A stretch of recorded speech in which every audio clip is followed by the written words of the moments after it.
আমার প্রাণপ্রিয় কলিজার বন্ধুরা, তোমরা সবাই কেমন আছো? আশা করি তোমরা এই গরমে একটুও ভালো নাই। এই গরমে তোমাদের মনকে শীতল করতে আমি আনিতা চলে এসেছি নতুন একটি মজাদার গল্প নিয়ে। আজকের গল্পটি শুনলে তোমাদের পাইপ দিয়ে ঝরনার মতো জল বের হবে। তাই গল্পটি শোনার আগে অবশ্যই হেডফোন ব্যবহার করো। আর হ্যাঁ, আগামীকাল আমি আমার ইমো নাম্বারটি তোমাদেরকে দিব। তোমরা সবাই আমার সাথে ভিডিও কলে কথা বলতে পারবে। আর আমার ইমো নাম্বারটি শুধুমাত্র তারাই পাবে যারা আমার চ্যানেলটিকে সাবস্ক্রাইব করে পাশে থাকবে। আমি ঘুমের ভান করে রইলাম। এদিকে সিয়ামের দুষ্টুমি বেড়েই চলছে। সে আমার অনেক চেষ্টা করছে, কিন্তু বয়স কম, আগে কখনো এসব করেনি, তাই খুলতে পারছে না। কিছুক্ষণ পর আমিও আর নিজেকে সামলাতে পারছি না। কি করব? তার চোখে চোখ রেখে সব কিছু করে যাব, নাকি ঘুমের ভান করেই সব শেষ করে দিব? কিছুক্ষণের মধ্যেই আমার হয়ে গেল, এবার আর সিয়ামকে ধাক্কা মারা ছাড়া কোনো উপায় নেই। সিয়াম তো নতুন কিছু বুঝে না, তাই ওর কানে কানে ফিস ফিস করে বললাম, 2 মিনিট বিশ্রাম নাও আর আমাকে ধরো, আমার হয়ে গেছে। এরপর সিয়াম আমাকে যা করল সেটি শুনলে আমি শতভাগ গ্যারান্টি দিয়ে বলতে পারি তোমাদের দাঁড়িয়ে যাবে। তাই ভিডিওটা শুরু থেকে শেষ পর্যন্ত দেখার অনুরোধ রইল। আমার নাম তিশা, বয়স 21 বছর। বাবা মায়ের প্রথম সন্তান। আমরা 3 বোন, 1 ভাই, আর আমিই সবার বড়। আমার পরে ছোট ভাই, তারপরে বাকি 2 বোন। আমার বাবা একজন সফল ব্যবসায়ী, তাই আমরা সচ্ছল পরিবারের সন্তান চাওয়ার আগেই সব পেয়েছি। 3 বছর হলো বিয়ে হয়েছে, কিন্তু একটা বাচ্চা হয়নি, এটাই শুধু অভাব। আমার স্বামী, শ্বশুর, শাশুড়ি সবাই খুব ভালো। তবে দুঃখের কথা হলো বিয়ের 3 মাস পরই ছুটি শেষ হয়ে যাওয়ায় স্বামী আবার সিঙ্গাপুরে চলে যায়। আর তারপরই শুরু হয় আমার এক নতুন জীবন। সব সময় মন খারাপ করে থাকতাম, কিছুতেই যেন সময় কাটত না। স্বামী দিনে রাতে মিলে 2-1 বারের বেশি ফোন দিত না। সারাক্ষণ অস্থিরতা আর হতাশায় থাকতাম। হঠাৎ একদিন মোবাইলে ইউটিউবে ভিডিও দেখতে দেখতে সামিয়া ব্লগ চ্যানেলটি পাই। সামিয়া ব্লগ চ্যানেলে অনেক মজার মজার গল্প। মায়ের সাথে ছেলে, ছেলের সাথে মা, মামির সাথে ভাগ্নে, ভাগ্নের সাথে মামি, এরকম অনেক মজার মজার গল্প। প্রথম 2টা গল্প শুনে নিজেকে অভদ্র লাগলেও পরে খুব মজা পাইলাম। তারপর ধীরে ধীরে সামিয়া ব্লগ চ্যানেলের নিয়মিত দর্শক হয়ে গেল। সারাদিন শ্বশুর শাশুড়ির সেবায়ত্ন, ঘর সংসার সামলানো, নিয়ম করে স্বামীর সাথে মোবাইলে কথা বলা, আর রাতে শুয়ে শুয়ে সামিয়া ব্লগ চ্যানেলের গল্প দেখা আর নিজেকে শান্ত করা আমার প্রতিদিনের কাজ। গল্প শুনতে শুনতে মনটাও ভিতরে ভিতরে চুট্টি হয়ে গেল। রাতে মাঝে মাঝে মনে হতো রাস্তা থেকে কোনো ছেলেকে ঘরে ডেকে এনে আমার ইচ্ছাটা পূরণ করে নেই। এভাবে গল্প শুনে সময় কাটানোর কিছুদিন পর হঠাৎ একদিন আমার জীবনে এলো এক সুপুরুষ। হাসি আর ঠাট্টার ছলে নিজের অজান্তেই জড়িয়ে পড়ি প্রেমে। বিশ্বাস করেন আর না করেন, এখন আমার কাছে সারা পৃথিবী একদিকে আর অন্যদিকে আমার প্রেম। বৈধ বলেন আর অবৈধ বলেন, আমি আমার প্রেমিককে ছাড়া বাঁচব না। আমার মতো রক্ষণশীল পরিবারের সহজ সরল একটা মেয়ে কিভাবে এমন সম্পর্কে জড়িয়ে গেলাম, সেই গল্পটাই আজ তোমাদের সাথে মন খুলে বলবো। তাহলে আর কথা না বাড়িয়ে শুরু করা যাক। কিন্তু কোথা থেকে শুরু করব ভেবে পাচ্ছি না। আরেকটা কথা বলে নেই, আমার কিন্তু গল্প বলার অভ্যাস নেই। সামিয়া ব্লগ চ্যানেল থেকে যতটুকু শিখেছি সেই অভিজ্ঞতা থেকেই বলছি। সব সময় অন্যের গল্প শুনি, তাই ভাবলাম আজ নিজের একটা গল্প সবার সাথে শেয়ার করি। গল্পের নায়ক বলেন আর খলনায়ক বলেন, তার নাম সিয়াম। সিয়াম আমার স্বামীর আপন বড় বোনের একমাত্র ছেলে, মানে সম্পর্কে সে আমার ভাগ্নে হয়। সিয়াম খুব শান্ত স্বভাবের ছেলে। বিয়ের সময় সিয়ামকে একবার দেখেছিলাম, কিন্তু ভালোমতো কথাও হয়নি তখন। সিয়াম তখন এসএসসি পরীক্ষার্থী। পড়াশোনার চাপে মামার বিয়েতে ঠিকমতো বেড়াতে পারেনি। সিয়ামদের বাড়ি গ্রামের দিকে, তাই এসএসসি পরীক্ষায় পাশ করার পর সিয়াম আমাদের বাড়িতে, মানে আমার শ্বশুর বাড়ি থেকেই পড়াশোনা করত। আমাদের বাড়ি থেকে সিয়াম যেই কলেজটায় ভর্তি হয়েছে তার দূরত্ব ছিল মাত্র 10 মিনিটের। সিয়াম প্রতিদিন সাইকেলে চড়ে কলেজে যেত। আমার শ্বশুর বাড়িতে ঘর ছিল মাত্র একটি। তবে সিয়ামের পড়ালেখার কথা চিন্তা করে বড় ঘরটার পাশে ছোট একটা পড়ার ঘর তৈরি করে দেয়া হয়েছিল। ঘরটায় চেয়ার টেবিল সহ একটা খাটিয়াও ছিল। তবে রাতে সিয়াম বড় ঘরটার একটা রুমে থাকত। আমাদের বড় ঘরটায় 3টা রুম। একটা রুমে আমি আর আরেকটা রুমে আমার শ্বশুর শাশুড়ি থাকত। মাঝখানের রুমটা অবশ্য ফাঁকা ছিল। তবে সিয়াম আসার পর মাঝখানের রুমটায় একটা খাট বসানো হয় এবং সিয়াম মাঝখানের রুমটাই থাকে। রাতে পড়া শেষ করে এসে মাঝখানের রুমটায় ঘুমায়। সিয়াম খুব মেধাবী, এসএসসিতে সে A+ পেয়েছে। সিয়াম কথাবার্তা খুব কম বলে। প্রয়োজন ছাড়া কারো সাথে কথা বলে না, এমনকি তার নানা নানির সাথেও না। আর আমার দিকে তো ঠিকমতো তাকাই না। আমার শ্বশুর শাশুড়ি বয়স্ক মানুষ, সারাক্ষণ ঘরেই থাকেন। শ্বশুর চশমা ছাড়া ঠিকমতো চোখে দেখে না, আর শাশুড়ি হাতির মতো মোটা শরীর নিয়ে নড়তেই পারে না। সারাক্ষণ বিছানায় শুয়ে শুয়ে পান চিবায়। শ্বশুর দিনের বেলায় এদিকে ওদিক গেলেও শাশুড়িকে আজ পর্যন্ত ঘরের বাহিরে যেতে দেখি নাই। সে যাই হোক, সিয়াম আমাদের বাড়িতে এসেছে 20 দিন হল। এখন অবধি আমার সাথে ঠিকমতো কথাই বলেনি। আমাকে খুব লজ্জা পায়। আমি আর সিয়াম একসাথেই খাওয়া দাওয়া করি। শ্বশুর শাশুড়ির খাবার তাদের বিছানার উপর দিয়ে আসি, আর আমি সিয়াম একসাথে খাই। সিয়াম বাড়িতে আসার পর আমার সামিয়া ব্লগ চ্যানেলের গল্প দেখা আর হচ্ছে না। কারণ পড়া শেষ করে এসে কখন ডাক দিয়ে বলবে মামি দরজা খোলো। তাই সারাক্ষণ তার অপেক্ষায় থাকতাম। সে খুব পড়াশোনা করত আর রাত 10টার আগে খেতে আসত না। মাঝে মধ্যে তো 11টা-12টা পর্যন্ত পড়ত। আমি প্রায় ঘুমিয়ে যেতাম। সিয়াম তখন সামনের দরজায় ডাক দিয়ে না পেয়ে ঘরের বাম সাইটের দরজায় এসে ডাকত। অর্থাৎ আমি যেই রুমটায় ঘুমাতাম ঠিক ওই রুমটার বাহিরের দরজার দিকে এসে ডাকত। তখন আমি লাফিয়ে উঠে গিয়ে দরজা খুলতাম। একদিন সিয়াম অনেক রাত পর্যন্ত পড়ল। তা প্রায় রাত 12টা কি 12:30 হবে, তখন আমি ঘুমে বিভোর। সিয়াম এসে প্রায় 10-15 মিনিট ডাকাডাকি করেও আমাকে জাগাতে পারছিল না। উপায় না পেয়ে সে রান্নাঘর থেকে মাছ ধরার ছিপ দিয়ে জানালার ফাঁক দিয়ে আমাকে গুতা মারল। আমি লাফিয়ে উঠলাম। তারপর গিয়ে দরজা খুলে দিলাম। আমি ভাত খাওয়ার জন্য বাসন পরিষ্কার করতে চাইলে সিয়াম বলল, মামি, আমি ভাত খাবো না, তুমি শুয়ে পড়ো। আমি বললাম, কেন? ভাত খাবে না কেন? ভাত না খেয়ে কেউ রাতে ঘুমায়? সিয়াম বলল, না, তোমার চোখে অনেক ঘুম। এমনিতেই তোমাকে রোজ রাত জাগিয়ে কষ্ট দেই, আজ অনেক রাত হয়েছে, এবার তুমি শুয়ে পড়ো, আমি সকালে উঠে খাবো। আমি বললাম, আমার কোনো সমস্যা নেই, তোমার যতক্ষণ মন চায় পড়ে এসো, মাঝে মধ্যে চোখটা একটু লেগে যায় আর কি। তখন সিয়াম বলল, আমার জন্য তুমি শুধু শুধু জেগে থাকবে কেন? কাল থেকে আমি পড়ার ঘরটাই ঘুমাবো, আর নানা নানিকে যখন খাবার দাও তখন আমাকেও ডাক দিও, ওই সময় আমিও খেয়ে নেব। আমি বললাম, সন্ধ্যা রাতে খেয়ে নিলে রাত জেগে পড়তে পড়তে ক্ষুধা লাগবে যখন, তখন কি খাবে? আর তাছাড়া এত বড় ঘর থাকতে তুমি ওই ঘরে ঘুমাবে কেন? আমি কি কখনো বলেছি তোমার জন্য আমার সমস্যা হচ্ছে? তুমি কি বাহিরের কেউ? তুমি তো আমাদের নিজেদের মানুষ। তোমার জন্য এইটুকু করতে পারবো না? সিয়াম বলল, ঠিক আছে মামি, অনেক রাত হয়েছে, এবার ঘুমাও, এই ব্যাপারে সকালে তোমার সাথে আলাপ করব। এটা বলেই সিয়াম সোজা তার বিছায় গিয়ে শুয়ে পড়ল। আর আমিও আমার রুমে চলে আসলাম। তবে আর যাই হোক, আজ প্রথম সিয়াম আমার সাথে এত কথা বলেছে, কিন্তু একবারও আমার চোখের দিকে তাকায়নি। এখন সকাল 8টা। সিয়াম এখনো ঘুম থেকে ওঠেনি। কাল অনেক রাতে ঘুমিয়েছে, তাই একটু বেশি ঘুমাচ্ছে। এমনিতে প্রতিদিন সকাল 6টার সময় ঘুম থেকে উঠে উঠোনে হাঁটাহাঁটি করে। সিয়ামকে কখনো সকালে পড়তে দেখিনি। সিয়ামকে ডাক দিতে হবে, কারণ 10টায় ক্লাস আছে। তাই সিয়ামকে ডাক দিলাম, সিয়াম, সিয়াম ওঠো, 8টা বাজে, কলেজে যাবে না? সিয়াম বলল, কয়টা বাজে? 8টা। 8টা বাজে বলতেই লাফিয়ে উঠল। তারপর গোসল করতে গেল। মিনিট 10-এর মধ্যে গোসল শেষ করে নাস্তা খেয়ে সোজা কলেজে চলে গেল। এরপর ঠিক 2টার সময় কলেজের ক্লাস শেষ করে বাসায় ফিরল। মাঝে মধ্যে অবশ্য 12টা-1টার দিকেও চলে আসে। পড়ার ঘরে বই খাতা রেখে গোসলখানায় হাত মুখ ধৌত করতে গেল। এদিকে আমি খাবার নিয়ে বসে আছি। সিয়াম ঘরে আসলো। তারপর আমার দুজনে একসাথে দুপুরের খাবার খেলাম। খাবার খাওয়ার সময় কোনো কথা হলো না। শুধু জিজ্ঞেস করেছিলাম কলেজে ঠিকমতো ক্লাস হয় কিনা। বাচ্চা ছেলের মতো মাথা নেড়ে শুধু বলেছিল হ্যাঁ, শুধু এইটুকুই। খাবার খেয়ে সিয়াম তার পড়ার ঘরে গিয়ে শুয়ে রইল। সিয়াম অবশ্য দিনের বেলা ওই ঘরটায় ঘুমায়। সন্ধ্যা হয়ে গেল। সিয়াম ঘুম থেকে উঠছে না। আমি পড়ার ঘরটায় গিয়ে সিয়ামকে ডাক দিলাম। আমার ডাক শুনে ঘুম থেকে উঠে বিছানায় বসল। আমার দিকে তাকিয়ে বলল, কি হয়েছে? ডাকছো কেন মামি? আমি বললাম, না, কিছু না। সন্ধ্যা হয়ে গেল, তুমি এখনো ঘুমাচ্ছ, পড়তে বসবে না? সিয়াম বলল, সন্ধ্যা হয়ে গেছে নাকি? দেখি কয়টা বাজে।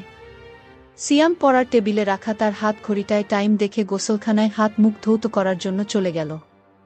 আমি তার পড়ার ঘরটাই বসে রইলাম। হাত মুখ ধৌত করে সিয়াম পড়ার ঘরে আসল। আমার দিকে তাকিয়ে বলল, তুমি এখনো এখানে কি করো? রান্নার কাজ শেষ? আমি বললাম, সেই কখন শেষ করেছি।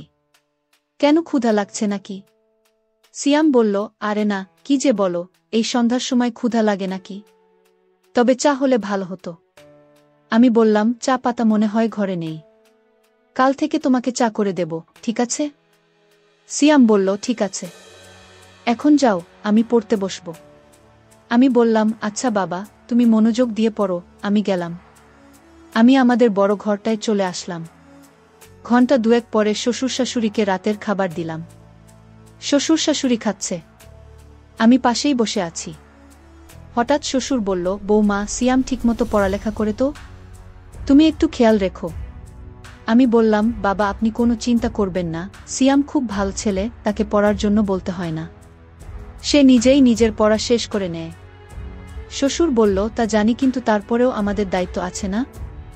আমি বললাম, সিয়ামকে নিয়ে আপনাদের কোনো চিন্তা করতে হবে না, আমি সারাক্ষণই তার সাথে সাথে আছি। আর বাবা কাল সকালে সিয়ামের জন্য দোকান থেকে চা পাতা নিয়ে আসবেন। সিয়াম আজ সন্ধ্যার সময় চা চেয়েছিল, আমি বলছি কাল থেকে দেব। শাশুড়ি বলল, সিয়ামদের বাড়িতে সবাই চা খাওয়ার অভ্যাস।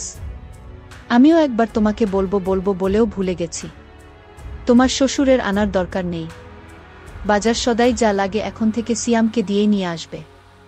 সিয়ামকে সকালে আমি বলে দেব। আর বৌমা, সকালে নাস্তা করার সময় আমাকে মনে করিয়ে দিও, আমি সিয়ামের সাথে কথা বলবো। আমি বললাম, ঠিক আছে মা। আমি তাদের খাওয়া শেষ হওয়া পর্যন্ত বসে রইলাম। খাওয়া শেষে বাসনপত্র গুছিয়ে আমার রুমে গিয়ে মোবাইলে বাড়িতে মায়ের সাথে কথা বললাম। কথা বলতে বলতে রাত প্রায় 10টা বেজে গেল। এবার দেখি সিয়াম কি করছে। আমি দরজা খুলে সিয়ামের পড়ার ঘরের কাছে গেলাম। ঘরের কাছে যেতেই সিয়ামের পড়ার শব্দ পাইলাম। পড়ার শব্দ পেয়ে আমি আর ঘরে ঢুকলাম না, কারণ সিয়াম রাগ করতে পারে। তাই বড় ঘরে চলে আসলাম। রাত প্রায় 11টার উপরে, কিন্তু সিয়াম এখনো ঘরে আসছে না। আমি একা একা জেগে আছি। পড়ার ঘরে যে যাব সেটারও সাহস পাচ্ছি না, কারণ আমি রাতের বেলা অন্ধকারে ভয় পাই। তাই বাহিরে না গিয়ে সামনের জানালা খুলে বসে রইলাম। অপেক্ষার পর অপেক্ষা, কিন্তু সিয়াম ঘরে আসছে না। পড়ার ঘরে না হয় ঘুমাবে, কিন্তু খেতে আসবে তো? আমার কিচ্ছু ভাল লাগছে না। কি করব ভেবে পাচ্ছি না। শ্বশুরকে ডাকবো নাকি ডাকবো না তাও বুঝতে পারছি না। এভাবে অপেক্ষা করতে করতে রাত প্রায় 12:30 বেজে গেল। এরপর আমি অপেক্ষা করতে করতে কখন যেন ঘুমিয়ে গেলাম।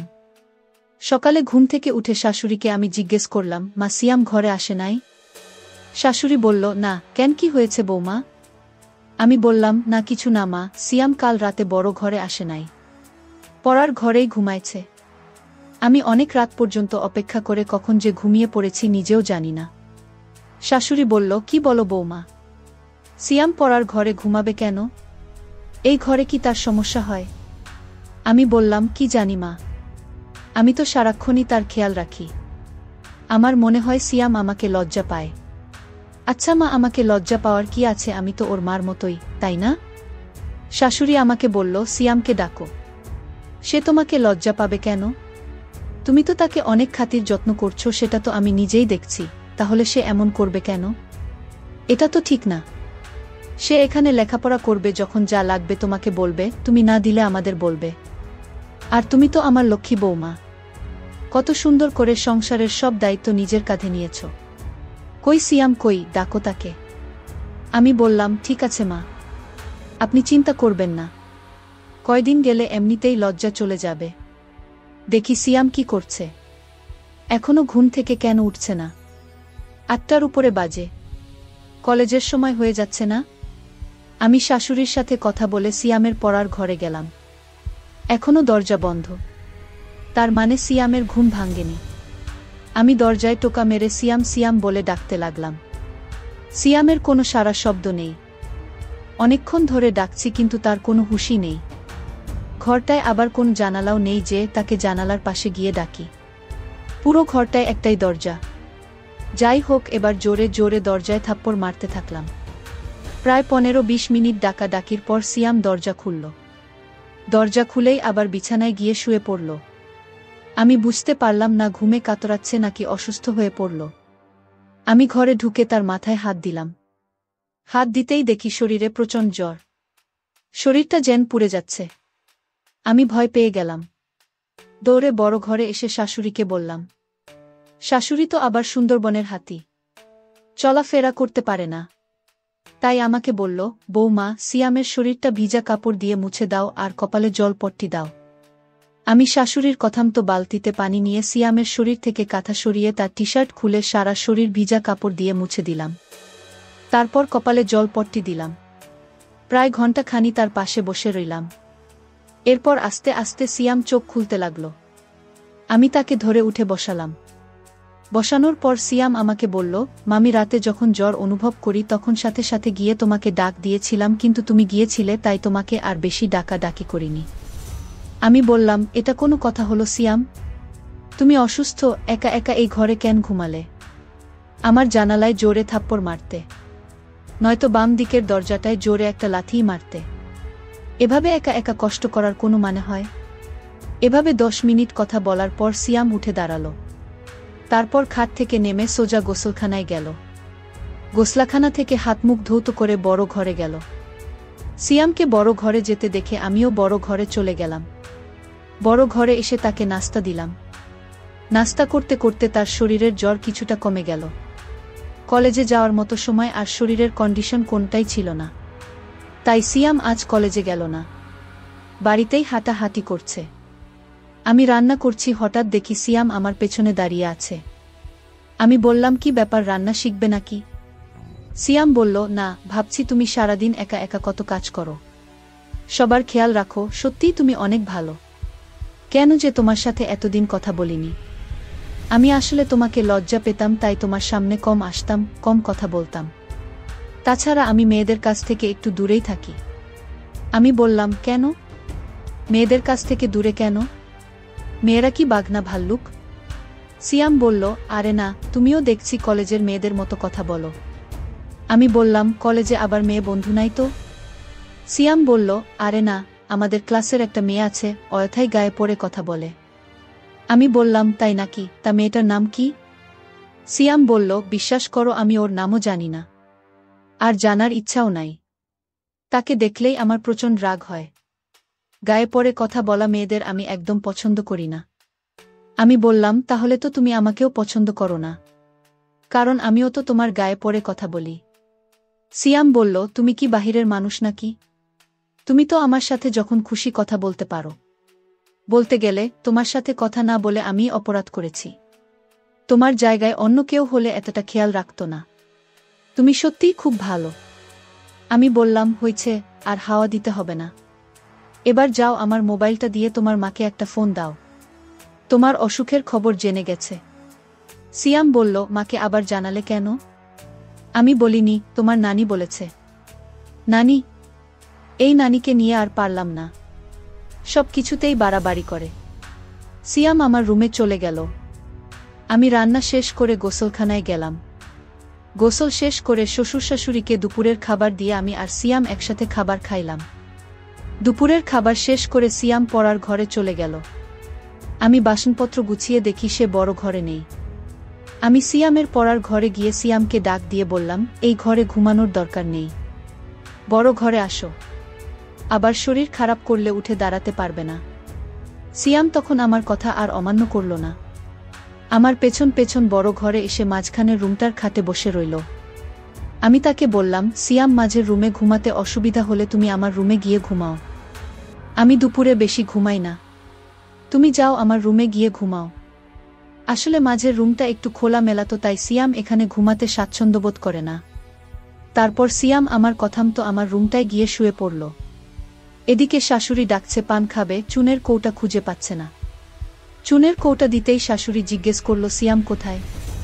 আমি বললাম, মা, সিয়াম আমার রুমে ঘুমাচ্ছে, পড়ার ঘরে গিয়ে শুয়েছিল, আমিই নিয়ে এসেছি।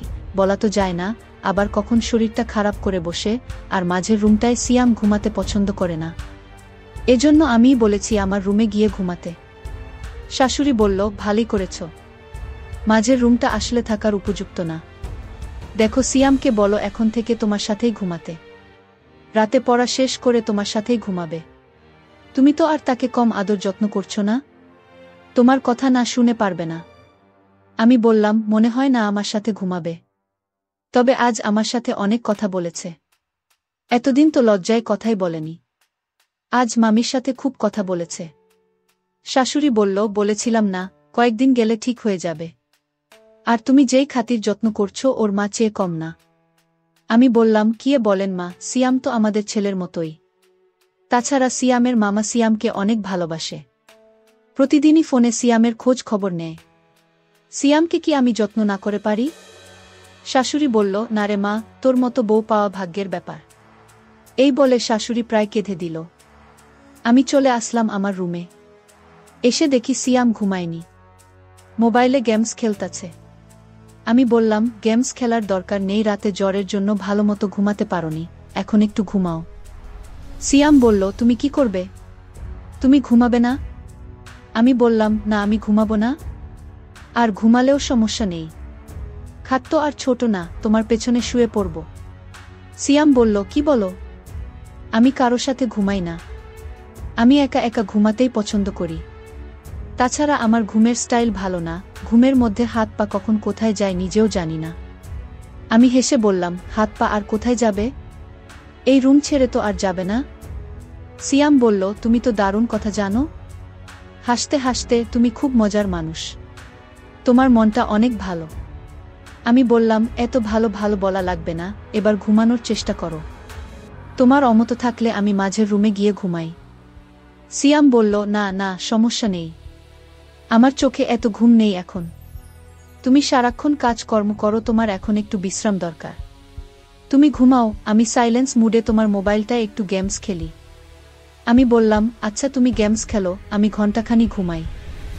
এই বলে আমি ঘুমিয়ে পড়লাম। ঘুম থেকে উঠে দেখি সিয়াম নেই। ঘরের বাহিরে গিয়ে দেখি উঠানে হাঁটতাছে। সন্ধ্যাও ঘনিয়ে আসছে। এর মধ্যে আমি রান্না ঘরে গিয়ে সিয়ামের জন্য নুডলস বানালাম। সিয়াম নুডলস দেখে খুব খুশি। তারপর নুডলস খেয়ে পড়ার ঘরে গিয়ে পড়তে বসল। ঘণ্টাখানি পড়ার পর আমি গিয়ে তাকে নিয়ে আসলাম। বললাম, আজ আর এত পড়ার দরকার নেই, শরীর ভাল হলে কাল থেকে আবার পড়া শুরু করবা। সিয়াম আমার সাথে বড় ঘরে চলে আসলো। রাতের খাবার খেয়ে উঠার আগেই শাশুড়ি সিয়ামকে ডাকল। সিয়াম সিয়াম, আসছি নানি। কি হয়েছে, ডাকছ কেন?